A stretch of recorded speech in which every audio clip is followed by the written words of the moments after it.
Song 41, Part 2. The Holy Gampopa, Milarepa's foremost disciple. Milarepa then commented, "This is my reception of our revered physician priest." Then Gampopa brewed the tea and brought it to the Jetson, saying, "Please accept this offering, this symbol of my veneration for you." Milarepa accepted it with delight. He said to Rechungpa, "We should offer this monk some tea in return. Now go and collect a little from every Repa here." Accordingly, Rechungpa did so and prepared the tea. Milarepa continued, "Now we need some seasoning." Saying this, he made water into the pot, making the tea extraordinarily delicious. The Kadampa Lama then asked the Jetson to bless him, and for the sake of establishing a dharmic relationship, to give him some instruction. The Jetson asked, "What do you have to offer me in return for receiving my blessing?" The Lama replied, "I have nothing to offer. It is shameful to say that you have nothing to offer when I see that you have plenty of gold with you.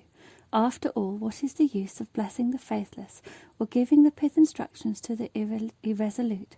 I think it might be better for you to resume your business trip to Nepal without interruption." One cannot deceive the Jetson, thought Gampopa. One must be careful about what one thinks in front of him. Henceforth, Gampopa was convinced that the Jetson was identical with the perfect Buddha. "Have you received any initiations before, Milarepa?" asked Gampopa. "Yes," he replied, and then described in detail the initiations and instructions he had been given by his other gurus, together with his experiences and attainment of samadhi. The Jetson laughed, saying, "One cannot extract oil from sand, for it is produced from seeds. First, practice my heat yoga to see the mind essence. By this I do not mean that your previous initiations are not good enough. I merely want to stress the importance of a correct karmic relationship and the absolute need for you to receive the blessing from my lineage." Thereupon, Milarepa blessed Gampopa and initiated him into the Pugmo practice of the whispered lineage, in the mandala painted in cinnabar, and then he was given the pith instructions. After practicing them for some time, Milarepa gained good experiences. He compared Milarepa's teachings with those he had received before from other gurus, and as a result many doubts arose in his mind. In order to uproot them, Gampopa went to Milarepa for the essentials of the view, practice and action. Then, having cleared up all Gampopa's doubts, Milarepa sang a song relating the teaching of Tantra in accordance with the Kajupa traditions. "My dear physician priest, the ultimate view is to observe one's mind, steadfastly and with determination. If one searches for the view outside one's mind, it is like a blind monster seeking in vain for gold. My dear physician priest, the ultimate practice is not to consider distractions and drowsiness as false. Doing so to stave them off is like kindling a lamp in bright daylight. My dear physician priest, the ultimate action is to cease taking and abandoning. To take and to abandon is to be like a bee trapped in a net. My dear physician priest, the ultimate discipline is to rest at ease in the view. If one seeks the discipline without rules, outside of one's own mind, it is like lifting the floodgates of a dam. My dear physician priest, the ultimate accomplishment is the full conviction of one's mind. If one seeks elsewhere the accomplishment of non-being, it is like a turtle trying to leap into the sky. My dear physician priest, the ultimate guru is one's mind. If one seeks elsewhere a guru, it is like trying in vain to get rid of one's own mind. In short, my good physician priest, you should know that all forms are nothing but the mind." Gampopa thought, "What the Jetson has just said is very true." So with great diligence he persisted in his meditation. The first night he practiced naked in a cave, but warmness and ecstasy arose within him spontaneously. Before dawn he fell asleep, but his body still remained upright, as firmly as a rock. He continued to meditate thus for 7 successive days, the heat and blissfulness arising effortlessly. Then he saw the first 5 Buddhas in the 5 directions. In commenting on this, Milarepa said, "This experience is like a man pressing his eyes and seeing 2 moons in front of him. What you have experienced is only due to your having controlled the 5 pranas. It is neither good nor bad." Although the Jetson had told him that this experience was of no significance or merit, Gampopa was full of enthusiasm, and in a delightful mood continued the meditation for another 3 months. Then one morning at daybreak he was suddenly overcome by a feeling that all the vast 3,000 great millinery worlds in the universe were spinning around like a turning wheel. He vomited many times and fell to the ground in a faint, which lasted for a long time. He reported this to the Jetson, who commented, "This was because the Tigre in the Great Bliss Chakra is increasing. It is neither good nor bad. Just continue with your meditation." Again one evening Gampopa saw the black spot hell. Because of this vision, his upper chest became congested, and a strong current of heart prana arose and stirred his entire body. He reported it to the Jetson, who said, "This was because your meditation belt is too short and binds the nadis too tightly, so loosen it." This experience was caused by a constriction of the upgoing pranas. It is neither good nor bad. Keep on with your meditation. One day Gampopa saw clearly the Deva of desire and all the other Devas of the 6 lokas. He saw that those in the higher realms rained down nectar to feed those in the lower realms, satisfying them all. But Gampopa himself was unable to drink the nectar rain, and died under the blade of a knife. Asking Milarepa about this vision, he was told the raining down of the nectar was due to the Tigre increasing in the right and left channels. At the throat center, your inability to drink the nectar was because your central channel has not yet opened. You should practice certain vigorous bodily exercises, saying which the Jetson taught Gampopa a few forceful exercises, including those of leaping and tumbling. Gampopa practiced for another month. Then one day his body began shivering, trembling, and shaking incessantly. He thought, "What has happened? Am I possessed by demons?" He informed the Jetson, who said this was due to the Tigre increasing in the Dharma chakra at the heart center. It is neither good nor bad. You should now concentrate on your exercises and do not stop them. From then on, Gampopa needed little food. One day he saw both the moon and the sun covered by the dragon Rahu, which had 2 thin tails. The Jetson commented, "This was because the pranas in Roma and Jumma are now entering the central channel. It is neither good nor bad." Then Milarepa repeated thrice, "He is a mighty vulture, now is the time, now is the time. He is a mighty vulture, now is the time, now is the time. He is a mighty vulture, now is the time, now is the time." Gampopa practiced most industriously for another month, and then he saw a red mandala of the Havadra before him. He thought last time the Jetson said, "Now is the time, now is the time." That must have presaged this mandala of my patron Buddha. He asked the Jetson about this vision, who replied, "This is because the red Tigre at the Dharma chakra of the heart center, which was coming up from below, is now stabilized. It is neither good nor bad. You should now meditate in a relaxed and spontaneous manner." Gampopa continued practicing for some time longer, and then one day he saw a skeleton-like mandala of Demchog Luipa. Thus, the Jetson explained, was because of the increase of Tigre in the transformation chakra at the navel center. It is neither good nor bad. Gampopa again practiced diligently for 14 days. Then one night he felt that his body had become as vast as the sky.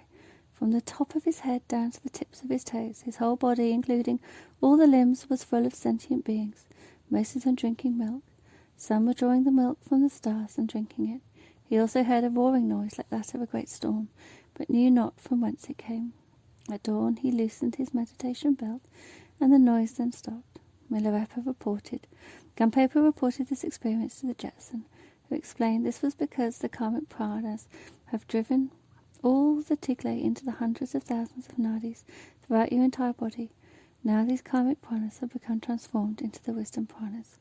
Whereupon Milarepa imparted to him the superb Tumma instruction and set him to practicing. One day the whole valley appeared to Gampopa to be full of smoke, so that in the afternoon all became dark to him. Like a blind man he crawled and groped his way to the Jetson's abode. The Jetson said, "This does not matter at all, just sit at ease and meditate." Then he taught Gampopa the method of clearing the hindrances in the upper part of the body. As a result, smoke dispersed like darkness at the dawning of day.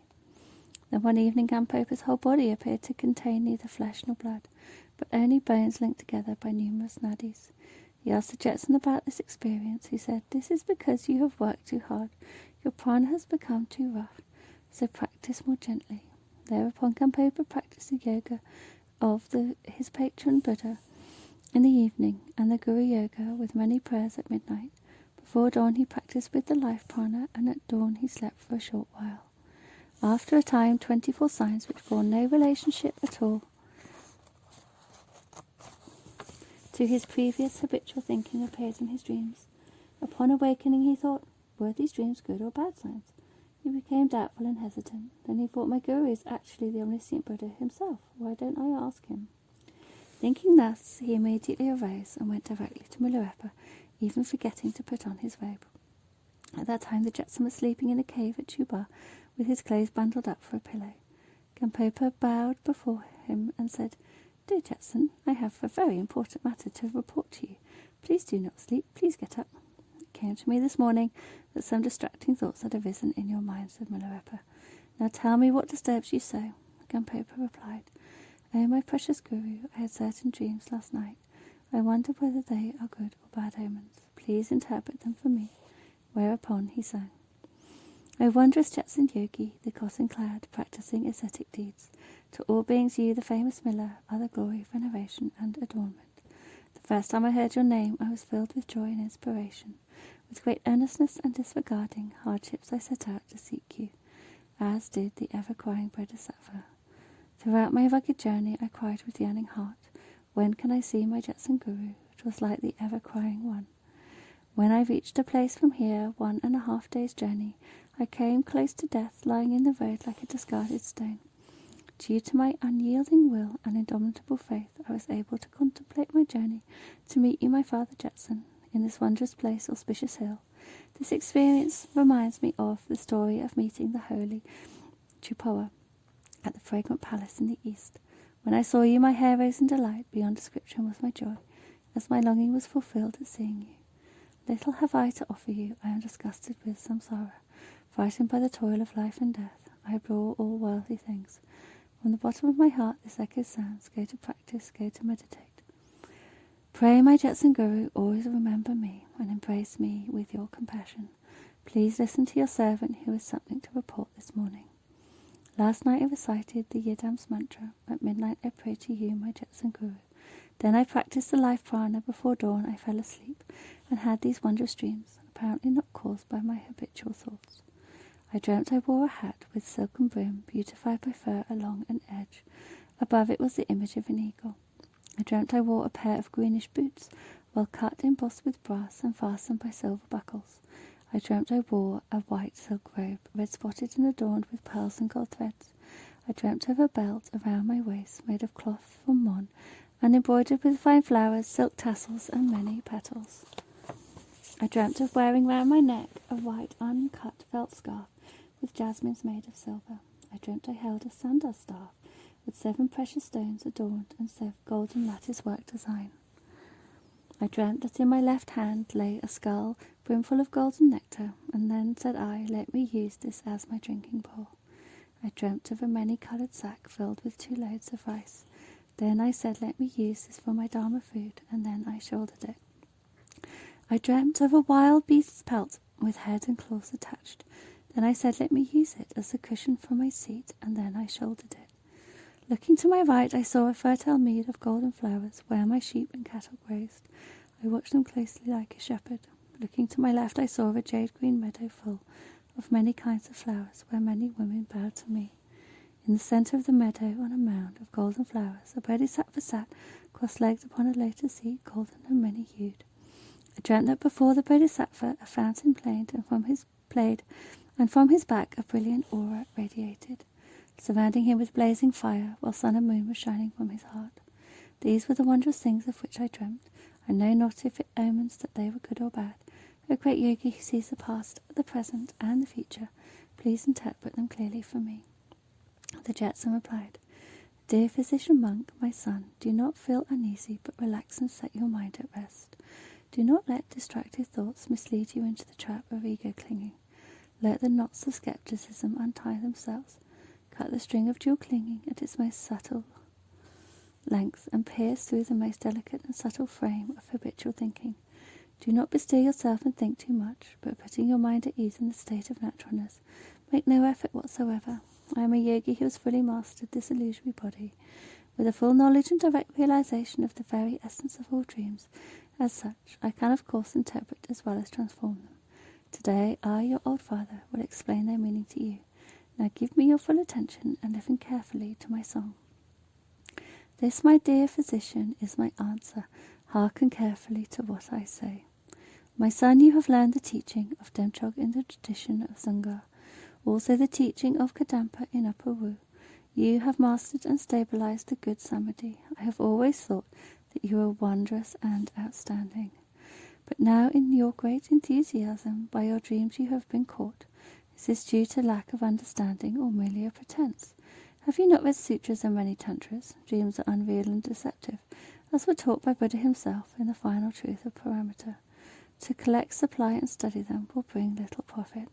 So Buddha used dreams as one of the 8 parables to show the illusory nature of all beings. Surely you remember these injunctions, and yet your dreams were marvellous. Wondrous omens foretelling things to come. I, the yogi, have mastered the art of dreams and will explain their magic to you. The white hat on your head indicates that your view will go beyond the high and low. The fair trimming on the brim is sign that you will demonstrate the Dharma, essence subtle yet profound. The lovely colours of the fur imply that you will explain the various teachings of the schools without mixing them. The flying eagle on the top means that you will gain Mahamudra, the foremost view, and will see the essence of the unborn. The Mongol boots that you dreamt of wearing portray your climbing from the lower to the highest vehicles. Their green colour and adorning bosses mean that you will attain Buddha's 4 bodies. The pear shows increase in the 2 provisions.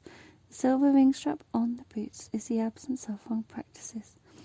Also it foretells that you will be like a son of Buddha, humble and self-restraining, the exemplar of all Buddhist acts. The silk robe you dreamt of wearing indicates that you will not be sullied by any vice. The threads of gold symbolize a worthy and stable mind. The red spots foretell compassion and altruism. The decorated belt you dreamt of wearing means that you will fasten the 3 realms. The jewels, white flowers, and silk ornaments show your adornment by 3 learnings and guidance over virtuous disciples. The sandal staff you dreamt of holding proves that you have a perfect guru. The 7 jewels on the staff symbolize the greatness of his merits. The finery of golden lattice work foretells that you will nurture your disciples. With the pith instructions of the whisper lineage holding the staff in your right hand, and striding forward with the light proves that you will dwell in the Pure Land. The magnificent Vajra skull you dreamt of holding shows that you will illustrate the truth of voidness. The nectar filling full skull means your enjoyment of great blissfulness. The nectar's brilliant golden light indicates you will brighten forms. The thought of the skull as your drinking bowl signifies the merging of the 3 previous delights. Holding the skull in your left hand shows that the inner experience will never leave you. The fairy-coloured bag of which you dreamt proves that you will bring all forms into the path. The 2 loads borne upon your shoulder foretell your march along the Mahayana path. Through the practice of wisdom and of skill, through the practice, the vice therein, the thought of using it for sustenance, means that you will enjoy good health, long life, and Samadhi's food. Your dream of the pelt on your left shoulder proves mindfulness immune from wandering thoughts. The head and 4 claws symbolize your ever-increasing Bodhi mind, and the 4 good thoughts with which you will relieve the people's pain. The thought of using the skin for cushion means you will realize the solidarity of void compassion in your mind. Your dream of golden flowers on your right shows the growth of your outer and inner merits. The sheep and cattle grazing in the fields symbolize that refuge in the Dharma will fulfill the wishes of all beings. The thought of herding them implies that you will always be compassionate to helpless and suffering men. Your dream of a jade-green meadow on your left indicates that you will know bliss wisdom through constant practice of transcendental samadhi. The blooming flowers of many kinds show how the various experiences of different stages will grow step by step within you. Many women bowing down before you presage that you will master all the kinis residing in all the nadis, channels, and tigli. The mound of golden flowers in the centre indicates that with realization, samadhi, and immaculate observation of the discipline, you will attract around you many monks like clouds that gather in the sky. The luxuriant golden leaves upon the lotus seat imply that your mind will never be sullied by samsara, keeping like a lotus its head above the mud. The Bodhisattva in the lotus position signifies that you, the young Bodhisattva, will abide not in nirvana but with great compassion, will transform your body into many forms to help the mother-like sentient beings in samsara.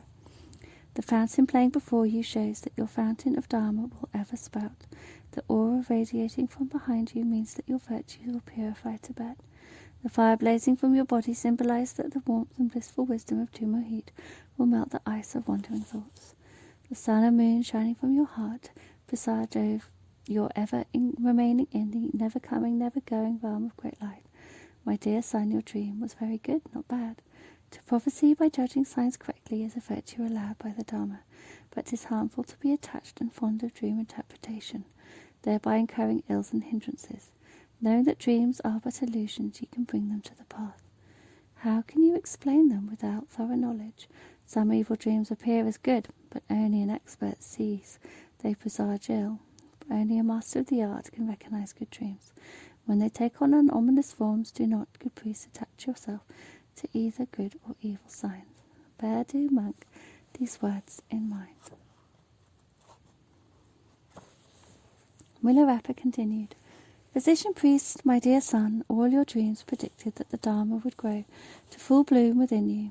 I, your old father, with infinite knowledge and confidence, have explained to you in detail the symbolic meanings of your dreams. Do not forget my predictions and see if they come to pass. When the time comes, and when they are verified, a supreme faith towards me, unlike that which you have now, will arise in you. You will then realize the effortless mind essence in an extraordinary way. Here and now you will gain liberation from both life and death. Again, my son, if you want to be a devoted yogi, you should never cling to dreams, because by doing so you will eventually expose yourself to the influence of devils. If one disobeys the instructions of one's guru, disregards the good advice of others, and clings to self-conceit, one will in the long run lose one's mind. Dear son, you should not look at the faults of your friends, nor raise vicious thoughts, and bestir yourself in many activities. Failure is always a result of the ignorance of others' mind. Furthermore, you should know that this life is merely a part of the bardo of birth-death. Its experiences are unreal and illusory, a form of reinforced dreaming. Mental activity in the daytime creates a latent form of habitual thought, which again transforms itself at night into various illusory visions sensed by the semi-conscious. This is called the deceptive and magic-like bardo of dream. When habitual thoughts become deeply rooted, they drive one into good and bad activities, thus creating the bardo of samsara, and compelling one to experience pleasures and miseries. To purify this vicious circus of samsara, one should practice the dream yoga and the illusory body yoga. He who can master these yogas can then realize the Sambhogakaya in the bardo state. You should therefore practice them diligently until you reach perfection. Gampopa then besought the Jetson for an easy and practical teaching on these different bardos. In reply, Milarepa sang, I bow down to all Jetson gurus, especially I take refuge in him, who bestowed upon me many bounties. In answer to your request, my son, I sing this song of bardo for you. Sentient beings in samsara and all Buddhas in nirvana are in nature equal and the same in essence. Son, this is the bardo of you. The all-manifesting red and white forces and mind essence indescribable are but the true non-differentiated state. Son, this is the bardo of practice. The myriad forms of illusion and the non-arising self-mind are one, not two, in the innate born. Son, this is the bardo of action. The dreams that arose last night through habitual thoughts and the knowledge of their non-entity this morning in the light of Maya are the same. Son, this is the bardo of dream. The 5 impure skandhas and the pure Buddhas in the 5 directions are one in the perfecting yoga, the state of non-discrimination. Son, this is the bardo of arising, and perfecting yoga, the bardo of path. The father tantras that come from skillfulness and the mother tantras that arise from wisdom are one in the 3rd initiation of the innate born. Son, this is the bardo of quintessence. Self-benefit is reflected in the changeless Dharmakaya. Altruistic deeds are done by the ever-manifesting body of form. Yet in the primordial state they are but one. Son, this is the bardo of Trikaya. The impure illusory body of the womb gate and the pure form of Buddha's body are one in the great light of bardo. Son, this is the bardo of accomplishment. The Jetson then said to Gampopa, Vachungpa, and Shua Al, remember your dreams tonight and report to me tomorrow. I will then interpret them for you.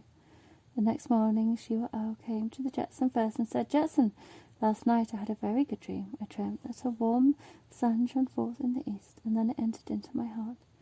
The Jingpa followed and said, "I dreamt that I arrived at 3 big valleys and shouted in a loud voice. Then Gampopa came in remorseful tears, saying, 'I had a very bad dream.'" Milarepa replied, "We do not know whether it was good or bad. Do not come to a conclusion about it too hastily. Now tell us about it." "I dreamt that I slaughtered many people of different races and stopped their breath. Oh, I must be a sinful person with bad karmas." Milarepa said kindly, "My dear son, do not cry so bitterly. Give me your hand." Saying this, he held Gampopa's hand.